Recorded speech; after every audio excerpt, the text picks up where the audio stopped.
Hello and welcome to Hydra Collectables, where we let our geek flag fly. My name's Luke and I'm your host, and today we're going to discuss what if the other half got snapped. Before we get started, I'd like to encourage you to hit that subscribe button. We put out geeky content every week, and if you'd like to be ahead of the curve, you can also hit the bell icon. So, without a doubt, Avengers Infinity War and EndGame were truly epic. These were fantastic films and a great little wrap up and cap off of the Marvel series that we have come to grow and love over the years. Now, were these exactly like the comics? Hell no. This stuff was extremely different. They took great liberties. We didn't have all of the characters. There were certain legalities involved over at Disney. And so, yeah, they had to make something new and fresh. But I think it worked really well. I really enjoyed these films. I think I enjoy Infinity War a little bit more than Endgame. I think the ending of Infinity War is just so impactful and so well done, so good. But you do kind of have to treat both these films as one large feature, or at least that's how I see it. But yeah, it got me to thinking, what if the other half had got snapped? How different would the events of Endgame been if at the end of Infinity War the balance was shifted and, we literally swapped over who had been disintegrated and who still remained. And that's what this video is going to be about. So if that interests you, if you want to hear my little what if fan theories, please stay tuned for the video. So, as we all know, or at least anyone that's seen the films or at least seen the trailers, we know that we were left with our core characters, our original Avengers group. Over the years we've had many different characters join the team, but it was a lot of those new characters that actually disappeared in the snap, leaving behind a lot of the originals. And this was quite a nice idea for Disney. This was quite a fun way of rounding off these hero story. One last ditch attempt to save their fallen friends. And then those heroes themselves could move on. And we're not going to discuss what happened to each hero because obviously we all know that. And if you don't know that, please go ahead and watch the film. This video is very much about what if it was the other way around. And so the way that I want to do this is acknowledge the characters, and we're going to basically look at the end of Infinity War and see where the characters left off. And so we will basically flip everything on its head and go through step by step how the events of Endgame might have played out with the characters that were still in existence.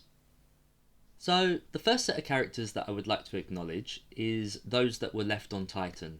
Now, as you guys know, in the original storyline, it was just Tony Stark and Nebula left, and they made their way back to Earth on a repaired spaceship. Now, with this all being flipped on its head, this would be very different, and we wouldn't have an engineer like Tony, or like Nebula, being able to repair these spaceships. Instead, we'd be left with Peter Quill, who I would hope would know a little bit about the repair of the ship, but I do kind of feel like Rocket was the lead engineer for the Guardians. He was the guy that would do those sort of works, and of course he wasn't there. He was across with Thor, and then he was over on Wakanda. He wasn't there with them on Titan. So yeah, they kind of lose that, I guess. Would Peter know a little bit? Maybe. We know that Peter has designed web shooters and everything else in the past, but this is essentially alien tech, so maybe not. So obviously the elephant in the room here is, could they use a portal to, open up a portal by Doctor Strange and have our characters, which would be Starlord, Drax, Mantis, Peter, and of course Doctor Strange, 5 characters, being able to pass through a portal and get back to Earth. Now, the simple answer would be yes, because we've seen these portals open in the final act of Endgame itself. However, we don't really know how that played out. We don't know if that was a spell that Doctor Strange just knew, or if he was able to find that out in time for the final events. So that's a very simple answer to just say, oh, Doctor Strange could do it. But yeah, I'd like to think that somewhere along the line, one out of those two things would play out. They would either get back home via a portal, or they would get back home via a repair of the ship, much like how Tony Stark and Nebula had. So, having already mentioned Doctor Strange, I'd like to also draw your attention to someone else who would still be in existence at this time, and that of course is Scarlet Witch. Now, after the events of Endgame, we saw her disintegrate into dust, but again, flipping this all on the head, it would mean that she was still alive. Now, other characters that would still be alive here in Wakanda would also be Black Panther himself, and of course his sister Shuri. And so, with Wanda, Black Panther and Shuri, they might be able to finish what they started and resurrect Vision, which again would give us Vision in this mix, because Vision, having already been deceased, for lack of a better word, would still be there after the snap. Now, I'm not saying that they would be able to do this. Maybe the damage was too far gone. Maybe they needed a lot more time. But it's still something to just throw in there. The important thing to acknowledge, though, is that this leaves us with two incredibly powerful mystics here on Earth, in both Doctor Strange and the Scarlet Witch. And so just imagine what that would be like. Granted, through the anger, the sadness and the pain, we would have them, trying to resurrect their friends or hunt down Thanos using their mystical talents. It would definitely make some great viewing, and who knows what sort of repercussions could come up. I mean, we already have the Multiverse of Madness storyline in the works right now over at Disney, and this could have been a very small snippet of what was to come. This could be, in that anger and that frustration and that desperation for trying to resurrect their friends, who knows what they could have done. They might have resurrected the dead that already existed on Earth, and we might have had Marvel Zombies way before anything else. But it's just, who knows? The mystical arts hasn't really been touched upon yet. We have characters like the Ancient One and Mordo and everyone else. They are a lot more experienced than our two characters, than our two heroes. But it would have made some exciting viewing. What do you guys think? So, even though we never saw it, we have to assume that after the snap, the world just tumbled into chaos.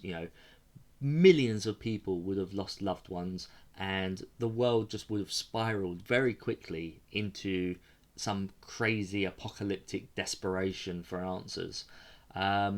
We have to assume as well that with Nick Fury and Maria Hill gone, there would be no leaders of S.H.I.E.L.D. However, with this idea in mind of flipping everything round, we would still have Nick Fury in charge, making all those important decisions.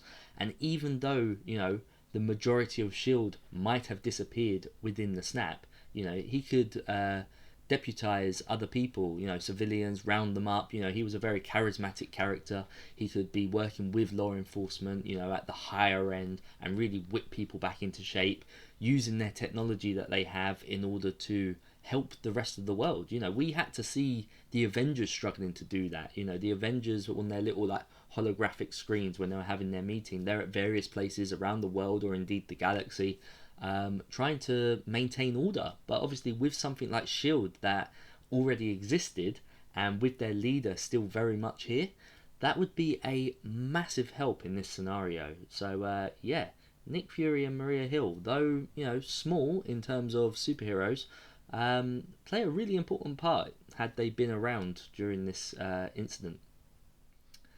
So another big question that lingers over everyone when we're thinking about this is, if Tony got snapped away, how would we have got to time travel? Well, with everything being flipped around, I think it means that we've got someone even more intelligent than Tony still around, and that of course is Hank Pym himself, the original Ant-Man. Not to mention his wife, Wasp, and not to mention his daughter, the second Wasp, for lack of a better term. These guys are so they know the quantum realm so well. They've studied it for so many years, their entire lives, to be honest. One of them even lived in there. So they would still exist and they would be around, and I think they would know enough to be able to work out this time travel thing probably faster than what Tony did, and probably with even less motivation to do so. You know, Tony was very much, no, I'm not going to do it. But Hank Pym's always been a bit of a wild card, you know. In the original comics, again, not to compare, it was Hank Pym that created Ultron. It was Hank Pym that done a lot of this forming of the Avengers, not Tony Stark. So, yeah, if you're unaware of that, if you are only a fan of the MCU, please do go back and read those early Avengers issues, and you'll see that Hank Pym was, you know, the leader. He was the man. You know, Tony Stark has been fantastic in the MCU, and Robert Downey Jr. has played it so well. But yeah, I mean, it is a bit odd that they just kind of threw Ultron into Tony's story. But you know, the MCU is built on the shoulders of the Iron Man franchise, so I guess it does make some sort of sense. But yeah, Hank Pym, Wasp, and his daughter would indeed be able to work out and create the time travel bracelets, in my opinion. If you have other thoughts, please let me know in the comment section below. As mentioned earlier, the Black Panther himself would still be alive, and so as ruler of Wakanda, would be able to work alongside both his sister, who would also still be around, as well as other intelligent minds such as Hank Pym and the Wasp, who we briefly discussed earlier, in order to create vibranium weapons and armor for everyone.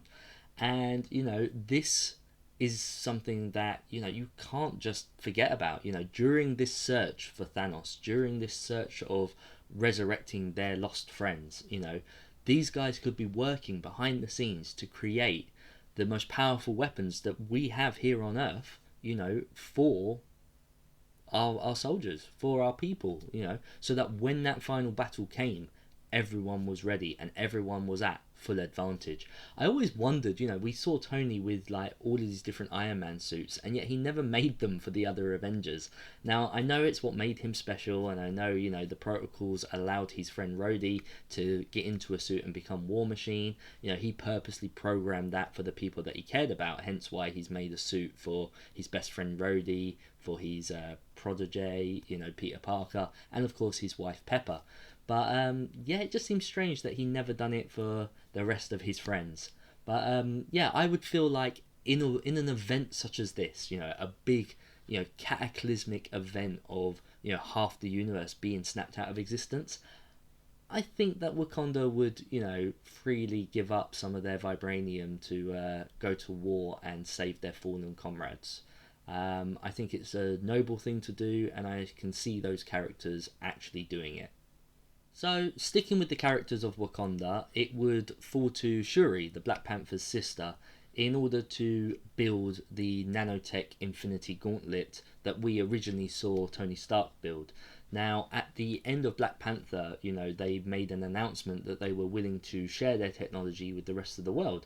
And so shortly after that, we actually saw Tony Stark with a nanotech suit, very similar to the abilities and the design of the Black Panther suit itself. Now, obviously, Tony, you know, only maybe got certain aspects of that. So, you know, maybe they were only given certain parts of the technology. But Tony, you know, ran with it. You know, did he advance it? I don't think so. I think he molded it to the technology that he knew, the technology that he was familiar with, and that what he created. And so Tony's nanotech suit, although similar to the Black Panther's, is still quite different. And so I do think the gauntlet itself would differ slightly, but overall it would be the same thing. So yeah, Shuri would build the new Infinity Gauntlet. That then leads us to who would wear it. You know, there would no longer be the Hulk to click his fingers and bring everyone back. So instead we would need a different character.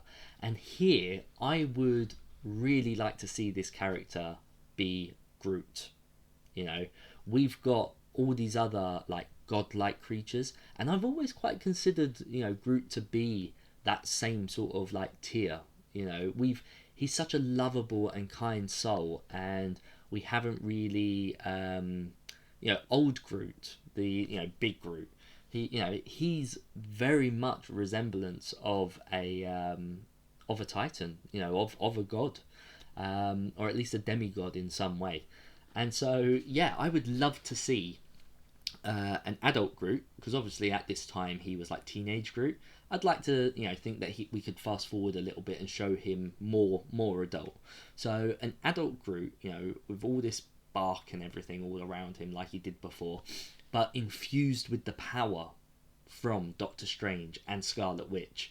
So you imagine that like purple glowy energy, within all the cracks of the bark of his body, as he's, in almost like cosmic power, just to help him, help him with that struggle. He's already very strong, but them infusing him with as much power to be able to put the gauntlet on and click his fingers would be awesome, and to see, much like with the Hulk, to see that burning going through him, still like the burning and the cosmic energy kind of like fighting each other all beneath the bark of his body. It just paints such fantastic visuals in my head. I wish I could show you guys that as a visual piece. In fact, if anyone is any good at artwork, please draw that for me. Please draw, adult Groot trying to snap his fingers with all this like mystical and burning energy inside him. That would be such a cool picture. I would have that framed and put it up at the back, no doubt. But yeah, that aside, that's where I kind of see, that being, as his body is like burning and breaking up from the energy of the stones and the gauntlet, maybe like he's forcibly trying to grow more parts, so it could look quite monstrous and horrific. This was one of the things that I really wanted in Endgame. They gave us Professor Hulk, and I was okay with that. I was okay that they didn't show us that story and everything else, and they just said, here he is.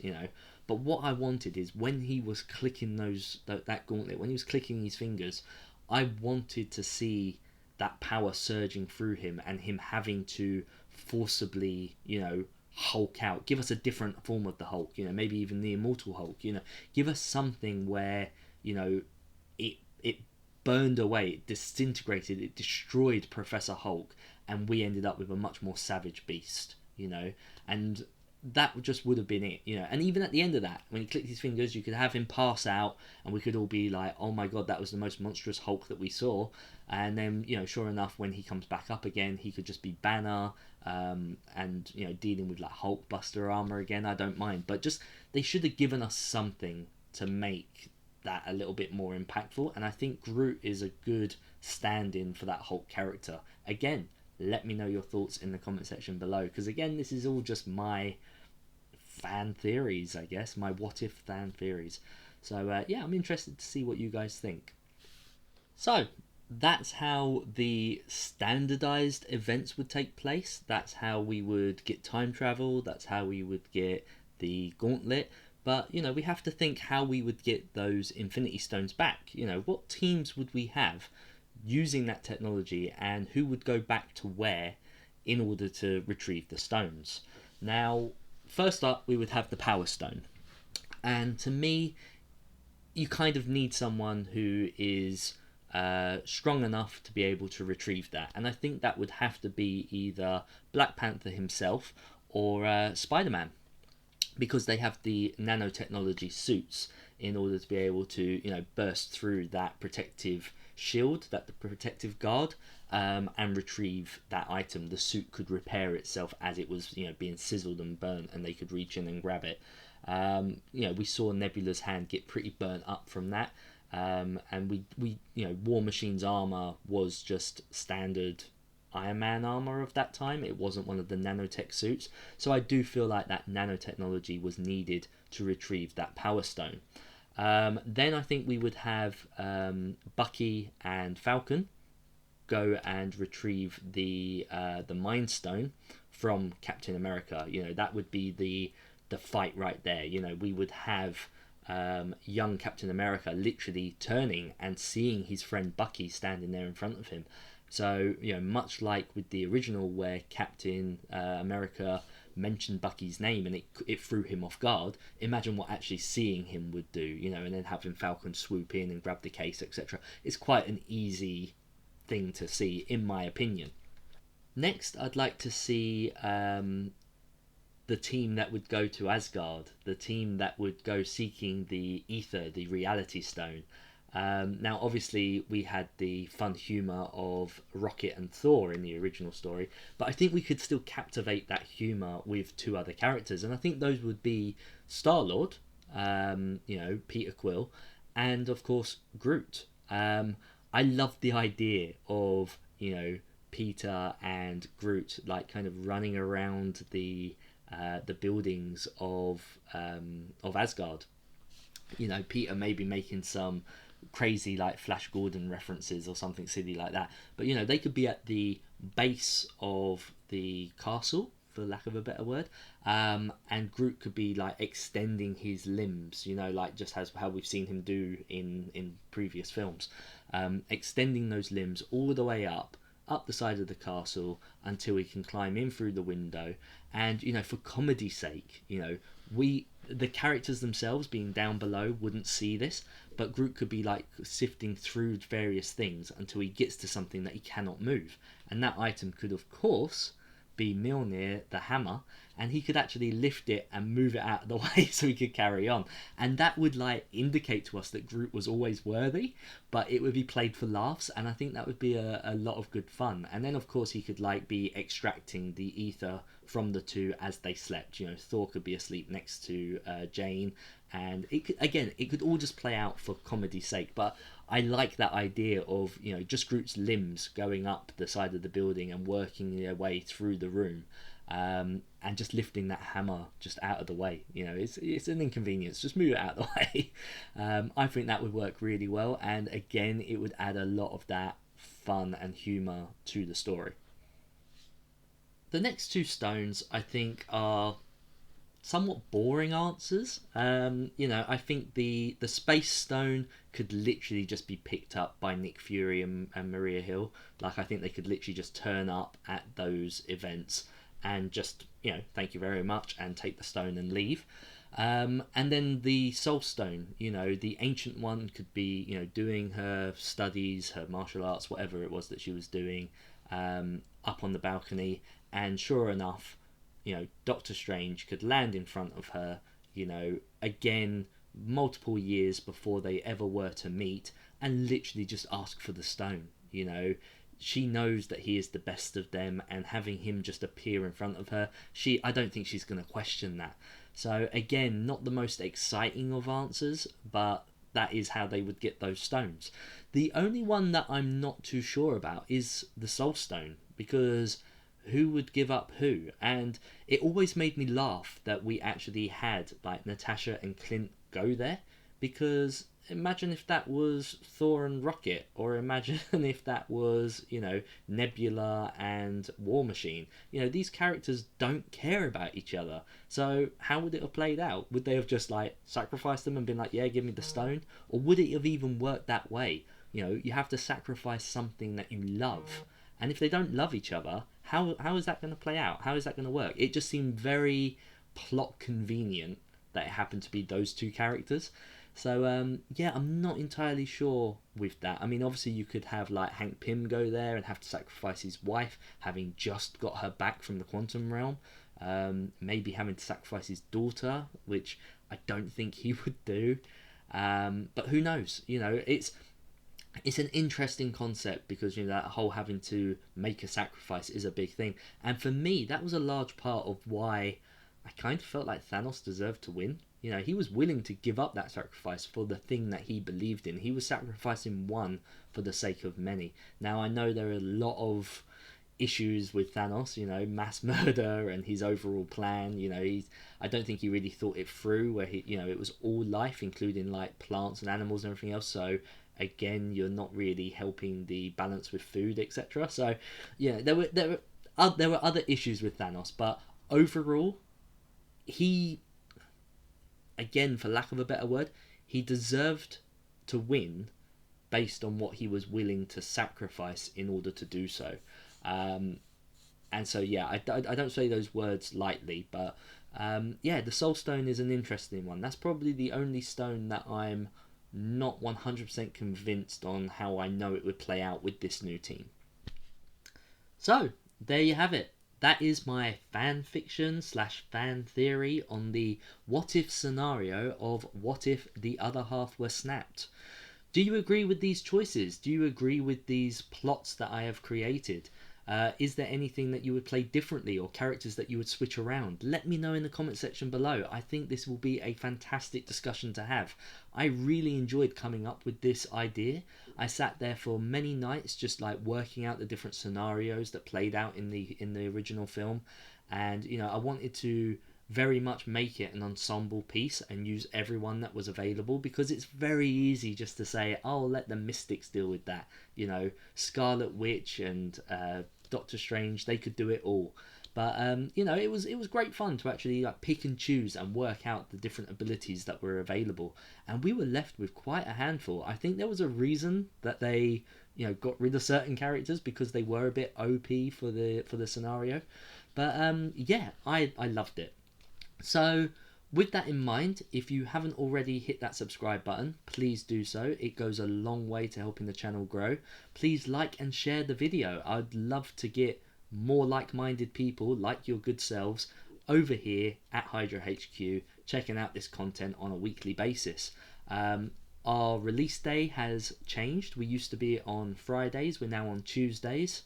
And the videos are released in the evening time for me here in the UK, which means that over in the States, you guys get it at various times throughout the afternoon, ready for you to watch at your leisure. So that seems to be working really well at the moment, so I think we're going to stick to that time frame. And we have new segments on the channel. You know, we're still doing Comics with Friends. We've also just introduced a new special effects element to the show, which is, you know, very much tied into the convention scene and cosplay, and in turn special effects. So there is that segue there is that link. And then finally we've got the thrift store finds, which is a new element where I show you guys kind of what I do to, you know, maintain my hobby. You know, I am a full-time stay-at-home dad now with no income, and so I have to make things work for me, and going to thrift stores and boot sales and everything else is how I get a lot of this stuff that you see, and is how I can make some money in order to buy my weekly comic books. So please check out those videos. It would be great to have you guys on board following not just this comic book content, but everything else that makes this channel work. So yeah, until next time, I'll see you in another life. Take care.